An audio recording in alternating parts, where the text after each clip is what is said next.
In my opinion, in the Kronos Vineyard, we're not talking about managing a problem when we're talking about leaf roll virus. I think it's actually a tool that helps me make world-class wine. Because the vineyard was planted 40 years ago on St. George rootstock, all old St. George has a little bit of red leaf virus. What my experience is that as long as I keep the phosphorus status of the vines up, they turn moderately red very late in the season, often after I pick.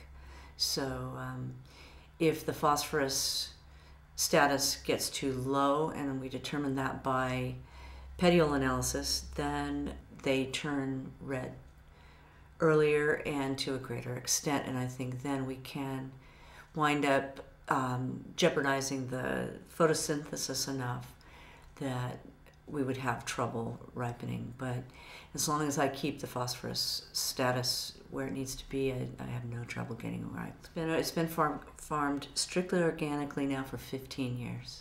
For the first 14 years, I planted a leguminous cover crop, 3 peas, 2 vetches, and some oats for them to grow up on. I think there may be one other factor, though, with organic farming.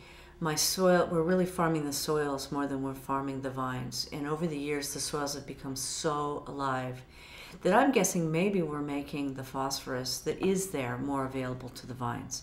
And I'm not the first to posit this. It was Jancis Robinson in London that first mentioned it, and it's rung true ever since for me, that a little bit of leaf roll virus will slow down the photosynthesis enough that it allows all the other things to go ahead at normal speed with slower sugar accumulation, with the end product being, with this old vineyard with very low yields and tiny berries, of wines that are full and almost viscous in feel and inky in color and wonderfully complex in flavors and aromas, but with alcohols in the 12s and low 13s.